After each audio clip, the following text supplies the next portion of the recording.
Hello guys, magluto tayo nga ng rinda. Ito ginisa ko na po sa sibuyas. Ayan po, so luto na po siya.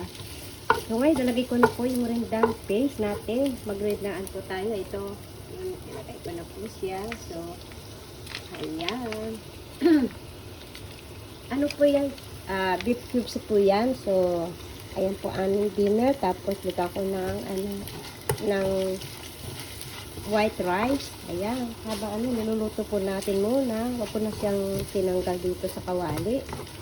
Ano ko lang po itong rindang paste para mahalo ko siya mamaya. Pwede ko pong dagdagan mamaya po ng ng patatas. So, ayan. Lutuin po natin ang curry paste. Rindang po tayo ngayon. Ating recipe is rindang. Ayan. Bumili na po ako yung ronabit na po para hindi na pa ako mag-grind. Kasi may tayo, alam nyo na, may baby tayo, so ayan, at sila ay pumasok lahat, ako lang naiwan pa itong baby. Yan po ating buhay dito sa ating OFW po. So ayan, habang tahimik ang ating baby, ay tayo ay magluluto. Ayan, ayan, medyo okay na po yung so ihalo ko na po itong ginisa ko, ayan, so na po siya, malambot na po yan. So, ayan na ating at maghiwa po ako mamaya ng patatas. Saluin ko na lang po masyado para mas masarap pag may patatas. Pero pwede na po, wag na lagyan.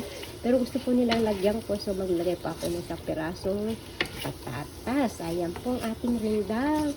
Pwede po natin lagyan ng kaunting tubig para mas masarap po pag mayroon pong sauce. Diba? Ayan po. Napakasarap po talaga ng ating rindang. Ayan. So, ayan. At lalagyan ko ng kaunting tubig para po may sauce. Luto na po siya. So, ang ginawa ko po dyan, naglagay pa ako ng kaunting mantika. Tapos, isang sibuyas na puti, hiniwa-hiwa ko. And then, nilagay ko na po itong cubes na beef. Ayan. At pinalambot ko na po siya. Malambot na po yan.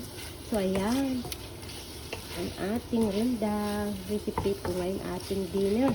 Mas masarap po na ganyan muna. Hindi ko na po lalagyan ng na coconut cream.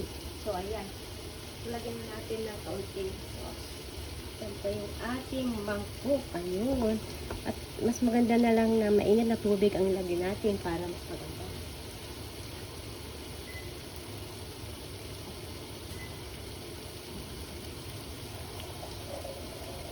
Ayan po ating rindang. Napakasarap po. Ayan.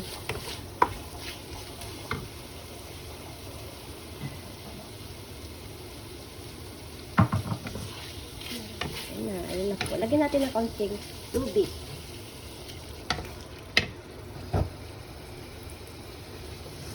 Masasarap po kasi may gravy. Ayan. Tama na po yan. Luto na po siya. So, ayan ang ating rindang. So, yummy. Ayan. Maraming salamat. Abangan po ninyo ang ating sunod na recipe. Ang ating rindang. Napakasarap po. Ayan. Yummy.